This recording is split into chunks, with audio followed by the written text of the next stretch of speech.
Wanita ini benar-benar luar biasa. Menyamar selama 7 tahun, memecahkan banyak kasus tanpa sedikit pun ketahuan. Namanya Harry, agen khusus Badan Intelijen Korea Selatan. Saat ini dia sedang menyamar di Kedutaan Besar Korea di luar negeri, untuk menyelidiki kasus penyelundupan narkoba. Dengan gerakan terlatih, dia mengunci pintu dari dalam, lalu menelepon atasannya untuk mempersiapkan penangkapan. Dia naik ke kursi dan melepas bingkai foto, bersiap mengambil kamera tersembunyi yang sudah lama dia pasang. Tiba-tiba terdengar ketukan pintu yang mendesak. Bukannya bersembunyi, dia malah merobek stocking yang dipakainya. Tepat saat pintu dibuka, dia berbalik badan. Pria yang melihat pemandangan menggoda ini langsung bingung, mengingatkan Harry untuk segera merapikan diri lalu keluar dari ruangan. Setelah itu, Harry mengambil kamera tersembunyi dan menyembunyikannya di dalam lipstik untuk dibawa pergi. Keesokan harinya, atasannya ditangkap karena kasus penyelundupan narkoba. Pria ini bernama Dalgon. Setelah kakaknya meninggal, dia hidup berdua dengan keponakannya, Chahun. Dalgon bekerja sebagai pelatih taekwondo sekaligus aktor laga. Pekerjaannya sangat berat, tapi demi mendapat lebih banyak peran, dia rela mencoba adegan berbahaya apapun. Cedera sudah jadi makanan sehari-hari. Chahun juga berlatih taekwondo di bawah bimbingan pamannya. Anak berbakat ini dalam beberapa tahun sudah naik dari sabuk putih ke sabuk hitam, bahkan terpilih masuk tim nasional untuk pertunjukan di luar negeri. Chahun merasa pamannya terlalu keras bekerja dan ingin menolak kesempatan ini. Tapi Dalgon malah memarahinya dengan keras, bilang soal uang bukan urusan Chahun. Akhirnya Chahun terpaksa ikut, meski hubungan mereka belum membaik sampai dia berangkat. Sebelum boarding, Chahun menelepon Dalgon meninggalkan pesan suara. Sementara itu, polisi menerima telepon pengaduan bahwa di pesawat B375 tujuan Maroko, ada teroris dan harus dicegah lepas landas. Belum selesai bicara, si penelepon sudah dibawa orang berbaju hitam. Alarm polisi berbunyi. Seorang polisi wanita sambil berpindah mencoba menelepon atasannya. Tiba-tiba ada wanita menepuk pundaknya dari belakang. Polisi wanita itu langsung berbusa dan pingsan. Saat itu semua penumpang sudah naik pesawat, siap lepas landas. Ada seorang pria misterius masuk ke toilet, mengeluarkan bahan pendingin yang sudah disiapkan. Dia menyusup ke ruang kontrol pesawat dan memasang pendingin itu mengarah ke pipa oksigen. Karena efek pendingin, tekanan naik dengan cepat. Tekanan udara langsung mencapai puncak, diikuti suara ledakan. Mesin pesawat menjadi bermasalah dan langsung kehilangan keseimbangan. Penumpang di dalam kabin panik total. Pilot berusaha keras mengendalikan pesawat tapi sia-sia. Dalam kondisi kekurangan oksigen, penumpang satu persatu kehilangan kesadaran. Pesawat jatuh dengan cepat, dan saat menembus awan, pesawat meledak. Keesokan harinya, Dalgon melihat berita di TV. Semua penumpang pesawat tewas tanpa tersisa, termasuk nama keponakannya. Dalgon sangat terpukul, tidak bisa percaya dengan kabar buruk yang datang tiba-tiba. Ini adalah kecelakaan pesawat terparah dalam sejarah Korea Selatan. Pemerintah harus memberikan tanggapan. Tapi presiden saat itu malah santai berdandan sambil mengeluh bahwa kecelakaan pesawat di tahun terakhir masa jabatannya ini mencoreng karirnya. Kemudian dia menghadiri konferensi pers dan berpura-pura menyampaikan belasungkawa kepada keluarga korban. Beberapa hari kemudian, maskapai penerbangan mengatur keluarga korban pergi ke Maroko untuk mengenang yang meninggal dan membahas kompensasi.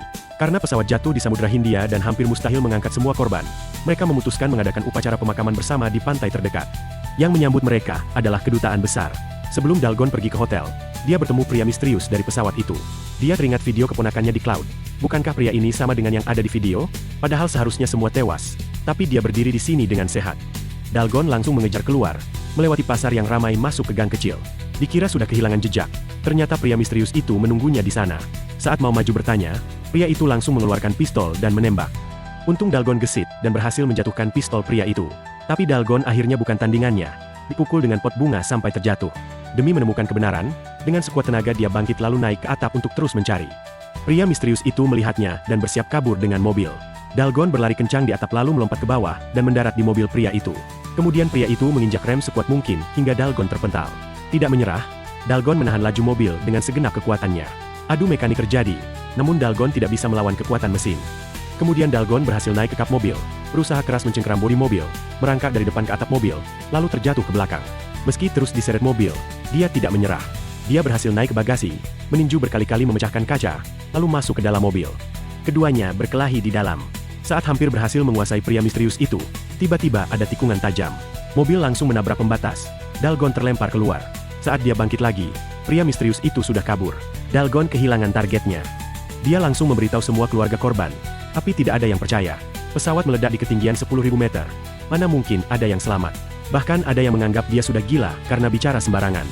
Dia tiba-tiba ingat ada satu orang yang pernah melihat pria misterius itu. Saat mengejar tadi, Harry kebetulan berpapasan dengan pria misterius itu, dan Dalgon sempat teriak minta tolong untuk menahannya. Dia bertanya ke Harry apakah ingat orang yang disuruh ditahan di bandara tadi. Tapi Harry malah bingung. Kemudian Dalgon membuka cloud keponakannya, mencari video itu dan menunjuk pria misterius itu untuk dikenali Harry. Keluarga korban juga menatap Harry. Dia memperhatikan foto dengan seksama, berusaha mengingat kejadian saat itu. Tapi dia sama sekali tidak melihat wajah pria misterius itu. Tidak putus asa, mereka pergi ke bandara untuk memeriksa CCTV. Tapi anehnya, pria di CCTV bukan pria misterius yang ada di video. Keluarga korban sangat tidak puas. Kehilangan keluarga sudah sangat menyakitkan. Kenapa masih harus menyiksa mereka? Melihat kenyataan yang ada, Dalgon tidak bisa berkata apa-apa lagi. Tapi dia sudah berhadapan langsung dengan pria misterius itu, dan dia sangat yakin CCTV sudah dimanipulasi orang. Sementara itu, pria misterius menyuruh orang menyelidiki Dalgon. Mengetahui Dalgon adalah keluarga korban, dia paham dirinya mungkin sudah terbongkar.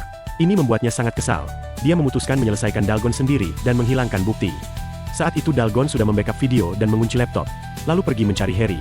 Tingkah laku Harry siang tadi membuat Dalgon curiga dia pasti terlibat juga. Dalgon mengetuk pintu namun tidak ada yang menjawab. Dia bersiap memanjat pagar untuk masuk. Saat itu ada pistol menodong tengkuknya. Orang itu adalah Harry. Dalgon bukannya takut, malah menanyakan apakah dia satu kelompok dengan teroris. Saat Harry menjelaskan, Dalgon balik merebut pistol dan memperingatkan Harry untuk jujur, kalau tidak dia akan menembak kepalanya. Harry bilang terserah. Dalgon yang sudah kesal langsung menarik pelatuk. Tapi ternyata pistol tidak berisi peluru. Kemudian dia mengikat Harry dan mengobrak-abrik rumahnya. Harry memperingatkan ini adalah kejahatan. Saat Dalgon mengangkat kotak mau memeriksanya, Harry tegang melarang dan meminta jangan dibuka. Tapi Dalgon tetap menuang isi kotak. Ternyata isinya pakaian dalam Harry. Dalgon tidak peduli dan terus mencari. Di dalam pakaian dalam tersembunyi belasan paspor palsu dan kartu identitas badan intelijen. Ternyata identitas wanita ini tidak sederhana. Harry yang merasa identitasnya terbongkar, sombong menyuruh Dalgon untuk segera melepas ikatannya. Tapi Dalgon tidak mau, malah mengejek rumahnya dengan mengatakan bahkan senjata saja tidak ada. Agen macam apa ini? Saat itu telepon Harry berdering. Dalgon mengangkat dan menyalakan speaker. Yang menelepon adalah atasan badan intelijen. Dari percakapan mereka, Dalgon mengkonfirmasi identitas Harry dan segera melepas ikatannya. Tak disangka Harry yang baru bangkit langsung menampar Dalgon. Setelah tahu identitas Harry, Dalgon mengeluarkan video yang diambil keponakannya sebelum kecelakaan, meminta tolong menyelidiki pria misterius itu. Melihat tatapan yang memohon dan karena kehilangan keluarga, Harry pun luluh dan setuju. Dia mengirim video ke rekan kerjanya, Gong Hwasok, minta tolong menganalisis apa yang dikatakan pria misterius saat menelepon. Keesokan sore, setelah keluarga korban mengadakan upacara kenangan di pantai, mereka bersiap naik pesawat pulang. Tapi Dalgon memutuskan tetap tinggal untuk mengejar pembunuhnya. Saat dia mau mengumumkan video itu, ternyata semua video sudah dihapus. Dia langsung lari ke kamar, menemukan brankas sudah dibuka dan laptop hilang. Sementara itu, Hwasok, melalui teknologi pengenalan berhasil tahu isi percakapan pria misterius di pesawat, langsung memberitahu Harry. Mendapat info ini, dia langsung pergi ke kantor penerbangan untuk mengambil rekaman black box. Setelah membandingkan suara, diketahui pria misterius saat itu sedang bicara dengan kopilot menggunakan kode rahasia. Baru sekarang Harry paham, jatuhnya pesawat bukanlah kecelakaan biasa, namun itu adalah serangan teroris. Sementara itu Dalgon sedang belanja di minimarket. Kemudian muncul seorang pria besar yang mengikutinya dari belakang, mengangkat senjata hendak menembak Dalgon. Dia menembaki Dalgon bertubi-tubi, namun semua tembakannya meleset. Pria itu terus mengejar Dalgon. Di waktu yang bersamaan, teman Dalgon, Hosik baru sampai dan turun dari mobilnya. Namun naas, dia terkena tembakan dari pria tersebut. Dalgon langsung membawa Hosik kabur menggunakan mobil, bergegas mengantarnya ke rumah sakit. Sementara itu Harry yang pulang menemukan laptop sudah hilang. Tiba-tiba ada orang bertopeng mencekik lehernya dari belakang. Harry yang sudah terlatih, lalu mengambil pisau kecil di lantai dan berusaha untuk melawan. Memanfaatkan situasi tersebut, Harry bangkit dan langsung mengambil pistol yang tersimpan di laci lalu mengarahkannya ke pria tersebut. Setelah membuka topeng, ternyata orang itu adalah cleaning service bandara. Pria ini mengatakan ada yang membayarnya 10.000 untuk nyawa Harry. Dia juga tidak tahu siapa yang menyuruh. Mereka hanya kontak via telepon. Harry menyuruh pria tersebut untuk menelepon orang itu. Ternyata yang mengangkat telepon adalah Dalgon. Saat itu Dalgon membawa teman yang terluka ke rumah sakit untuk pertolongan. Dia menjelaskan ke Harry kalau telepon itu milik Hosik. Harry segera memberitahu Dalgon bahwa Hosik menyuruh orang yang membunuhnya itu pasti satu kelompok dengan teroris. Kalau kita menangkap Hosik, kasusnya pasti selesai, kata Harry. Dalgon saat itu merasa sangat bingung. Dia lari ke ruang operasi, tapi orangnya sudah tidak ada. Dicari kemana-mana, ternyata Hosik sudah kabur dari rumah sakit. Dalgon langsung mengejar keluar. Pria itu lalu memanfaatkan saat Harry lengah dan dia langsung kabur. Kecepatannya luar biasa. Dalam sekejap mata sudah tidak kelihatan. Harry memutuskan pergi ke rumah sakit dulu untuk membantu Dalgon, sambil menelepon Dr. Kim di kantor penerbangan. Dia memberitahu bahwa video sudah dihancurkan, tapi tidak perlu khawatir, dia sudah mengirim video ke Hwasok, dan jika tidak ada halangan, mungkin besok sudah bisa ketahuan identitas terorisnya. Begitu telepon ditutup, dokter langsung memberitahu informasi ini ke seorang wanita misterius. Saat itu Dalgon sedang berlari untuk mengejar Hosik, dan secara kebetulan Hosik ditabrak oleh mobil Harry. Hosik yang luka parah tahu bahwa dirinya tidak akan bisa kabur lagi, dia lalu mengambil racun dan mengancam mereka untuk tidak mendekat. Saat kedua pihak berhadapan, Hosik melihat di atap gedung jauh ada pembunuh bayaran. Demi keselamatan anak dan istrinya, Hosik memilih bunuh diri dengan racun. Dengan sisa tenaga terakhir dia memperingatkan mereka jangan cari masalah dengan orang itu. Orangnya terlalu menakutkan. Kemudian dia meninggal. Tapi Dalgon masih mengguncang-guncang Hosik. Dia bertanya siapa dalang yang ada di belakang layar. Harry yang tidak tahan melihatnya mendorong Dalgon. Tapi tindakan Harry ini malah justru menyelamatkan Dalgon dari tembakan si pembunuh. Keduanya langsung sembunyi di belakang mobil. Harry mengambil pistolnya. Tapi Dalgon yang haus balas dendam merebut pistol dan lari ke arah si penembak jitu. Tapi karena lawan menguasai posisi tinggi, hanya bisa menang dengan adu strategi. Karena sniper di tempat tinggi pandangannya terbatas, keduanya bersiap lari ke blind spot di bawah untuk pertempuran jarak dekat. Saat si penembak jitu ganti peluru, Dalgon menembak untuk perlindungan. Keduanya berlari sekuat tenaga ke blind spot sniper. Saat mau menarik latuk, ada pistol menodong kepala si penembak jitu. Saat keduanya naik, si penembak jitu sudah dibawa kabur wanita misterius. Dalgon dan Harry baru turun dari pesawat, dan sekelompok pembunuh bayaran sudah siaga menunggu. Menyamar sebagai penumpang mendorong koper sengaja menabrak Harry, membuat Dalgon lengah. Seorang pria berjas biru berjalan dengan cepat sambil memutar cincin bermuatan listrik di tangannya. Kemudian dia menyentuh leher Dalgon, seketika Dalgon terjatuh di tempat. Mereka berencana membuatnya pingsan lalu membawanya ke dalam ambulans yang sudah disiapkan. Kemudian menyuntikkan kalium klorida untuk menyamarkan sebagai kematian yang tidak disengaja. Tapi rencana mereka gagal total. Tepat saat pria berjas hendak menyerang, Dalgon melihat dari kacamata Harry ada orang yang mau menyerangnya. Dalgon langsung berbalik dan menjatuhkan pria berjas itu, menanyakan siapa dia. Saat itu petugas bandara datang dan memanggil pria itu, Kapten. Dalgon baru melepaskan tangannya. Tapi yang tidak dia tahu, kelompok ini punya koneksi di mana-mana. Mereka tidak hanya menyuap petugas bandara, tapi juga menggunakan suap dan kolusi untuk mengendalikan para pejabat pemerintah. Saat Dalgon sedang merindukan keponakannya, seorang wartawan yang mengaku menyelidiki kasus pesawat jatuh mendatanginya. Setelah memastikan tidak ada orang lain, wartawan itu berbisik memberitahu Dalgon bahwa sehari sebelum kejadian, bandara menerima laporan serangan teroris. Tapi sialnya, saat itu ruang kontrol sedang ada kebakaran dan operator telepon kehilangan kesadaran dan koma. Polisi tidak hanya tidak melakukan apa-apa, malah menutup-nutupi informasi ini. Dalgon memberitahu wartawan bahwa di luar negeri juga terjadi banyak hal aneh. Wartawan itu hati-hati memperingatkan Dalgon jangan percaya siapapun. Saat itu Harry dan rekannya keluar. Wartawan itu pelan-pelan memberitahu Dalgon bahwa nanti dia akan menunggu di kafe depan, lalu cepat-cepat pergi. Dalgon beralasan pergi sebentar, lalu datang ke kafe. Wartawan memberitahu Dalgon bahwa penyebab kecelakaan pesawat berkaitan dengan proyek pesawat tempur, dan ada informan penting yang sebentar lagi akan ditemui. Dalgon meminta ikut. Tanpa mereka ketahui, Harry mengikuti dari belakang. Keduanya datang ke hotel. Wartawan naik sendiri ke atas. Tapi setelah menunggu lama, wartawan tidak turun-turun. Dalgon naik ke atas mencari. Saat membuka pintu kamar, wartawan sudah tergeletak dalam genangan darah.